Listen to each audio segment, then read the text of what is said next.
Ketika kita mengetahui triliunan rupiah uang APBN dibuat nomboki BUMN rugi, hal ini membuat murka banyak warga Indonesia. Yang lebih heran lagi adalah dia yang teken peraturan pemerintahnya, dia juga yang mengkritik BUMN. Enak bener dapat bantuan equity dari pemerintah, ini sering banget begini. Yang melakukan dia, yang mengkomen dia, yang mengkritik dia yang punya jabatan sekarang selama 7 tahun. Kemarin dia mengkritik tambang itu milik Indonesia, kok yang mengambil keuntungan asing sih? Kok enak BUMN rugi dibayarin APBN? Nah ini komen bikin bingung. Lah lu yang jabat, lu yang nanya, lu yang salahin pemerintah, lu sendiri yang melakukan pembiaran bahkan di zaman jabatannya. Nikel dikeduk habis-habisan. Asli gue bingung dah sama lu pade. Gini deh, sudah berkali-kali kita mengatakan new mind anti negara berbisnis. Biar swasta saja yang berbisnis. Namun pemahaman ala komunis sosialis bahwa negara berbisnis itu jauh lebih baik dan lebih menguntungkan dari swasta berbisnis telah masuk ke pikiran bawah sadar banyak orang sehingga tidak kritis lagi berpikirnya. Begini cara bernegara dari sisi lain. Pemerintah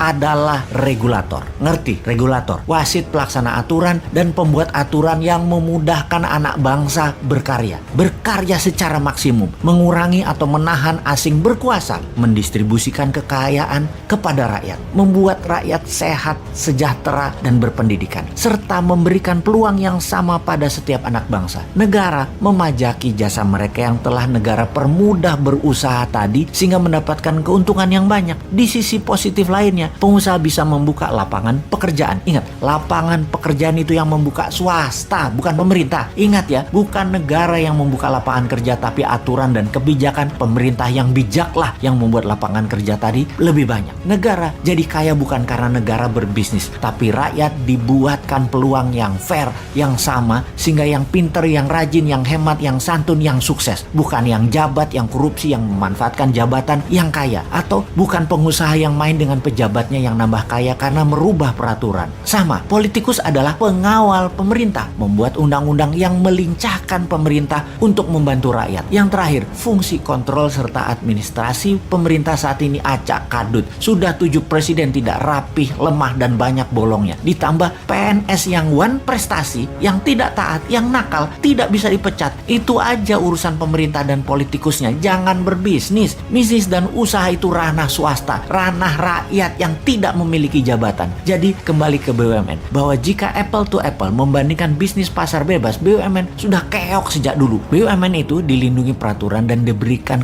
banyak kemudahan, tapi tetap nggak jalan dengan bagus. Ya, memang nggak bisa berbisnis, tidak humble si pejabatnya. Rakyat jadi pasarnya BUMN, modalnya dari pajak rakyat. Keuntungannya terbanyak hanya untuk segelintir orang pejabat dan komisarisnya saja. Jadi ketika diumumkan salah satu BUMN rugi 90 triliun dan akan menjual 6 ruas jalan tol, banyak yang tidak peduli juga masyarakat dengan info seperti ini. Juga banyak juga yang tidak mengerti kenapa rugi, padahal masuk tol kita semua bayar. Banyak yang heran. Tetapi kalau swasta, sungguh perusahaan BUMN itu sudah pilot dari dulu-dulu. Tapi kalau BUMN di bail out pakai APBN, pakai pajak rakyat, ya bubar.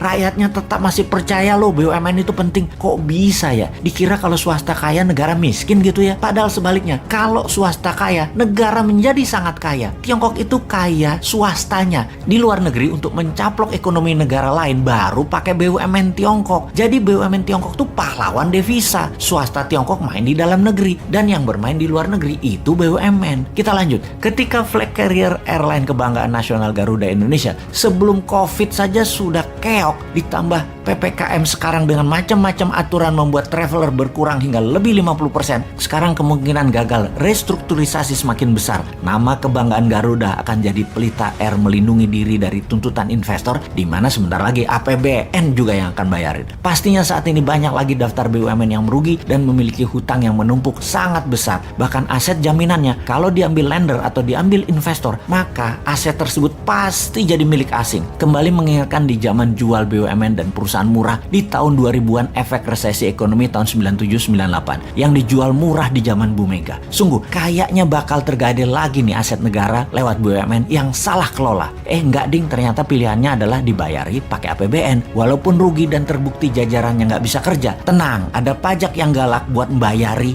apapun perbuatan orang yang di atas walaupun goblok.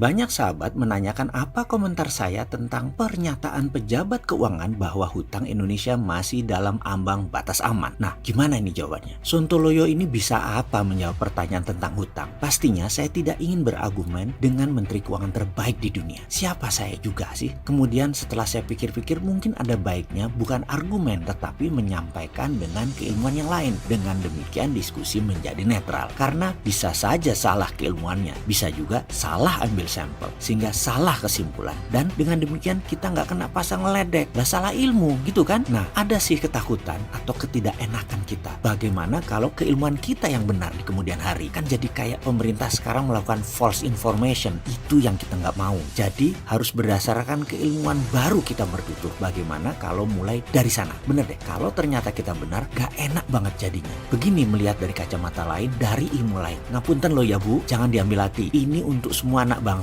boleh beda keilmuan kan? Pertanyaan pertama, refleksi ke tahun 1998. Apakah Indonesia krisis karena pemerintah gagal bayar hutang atau karena rasio hutang pemerintah saat itu lebih tinggi dari pemerintah sekarang? Dalam bahasa lain, rasio hutang seperti dikatakan Ibu Menteri, rasio hutang kita aman masih 29% dari PDB, di mana batasnya 60% sebagai batas bahaya atau krisis. Kembali dipahami pertanyaan pertama. Di Indonesia di tahun 98, krisis karena rasio hutangnya tinggi atau karena gagal bayar hutang? Fakta adalah di tahun 1998 rasio hutang kita di batas aman, dalam kurung baca seperti sekarang. Tetapi dalam sekejap rupiah melemah jadi 15.000 dan Indonesia gagal bayar, menjadi negara paria, menjadi negara lumpuh. Jadi kembali ke pertanyaan rasio aman. Kita aman secara buku, namun rentan secara kemampuan bayar. Kalau rupiah mendadak jadi 17.000 atau bahkan jadi 20.000, kita Indonesia langsung lumpuh. Setuju dengan keilmuan sederhana ini atau masih percaya rasio aman? Artinya aman 100%. Boleh lanjut? Ini monggo loh. Saya ini dianggap Sontoloyo nyinyir, monggo loh ya. Selama pakai keilmuan lain berdalih data, monggo. Jangan sampai pakai emosi mentang-mentang penggemar berat seseorang lalu beda ilmu dianggap salah dan pendosa. Ngapunten loh ya bikin emosi. Lalu masalah hutang dilihat dari asal yang berhutang. Apakah hutang pemerintah, hutang BUMN, hutang swasta, plus off balance sheet liability lainnya. Lalu kita melihat bagaimana kita nyaur atau nyicil hutang tersebut atau membayar kewajiban hutang tersebut. Apakah dengan berhutang lagi alias bayar pakai pinjaman hutang baru lagi, atau dengan pendapatan proyek, atau dengan jualan aset, dan banyak lagi caranya. Dalam tahun 1998 masalahnya hutang negara, hutang swasta, hutang BUMN menumpuk di satu tempat, tapi semua hutang mata uang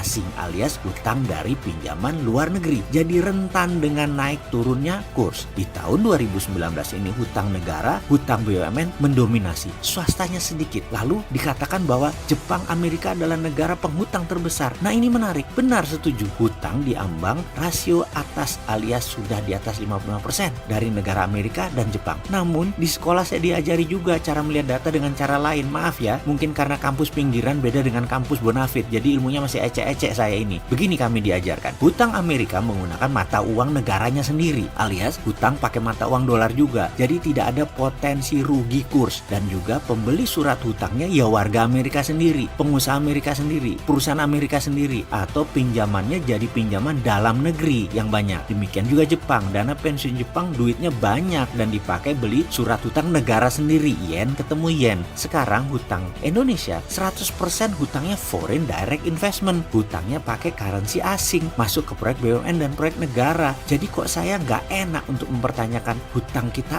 aman? Yang bener aman tuh yang mana? Yang aman di rasio buku, di fakta lapangan beda. Ngapunten loh ya, ilmu saya kampungan, maaf kalau saya salah ilmunya, saya mohon diajari lagi. Pengen banget berguru dengan yang terbaik, saya fans berat beliau loh. Dan untuk sahabat, ilmu ini jangan dipercaya penuh loh. Keilmuan saya ini ceper banget dan masih diragukan, tapi saya yakin common sense manusia tidak memerlukan sekolah tinggi. Bener nggak gitu? Sudah dulu, semoga menjawab pertanyaan sahabat.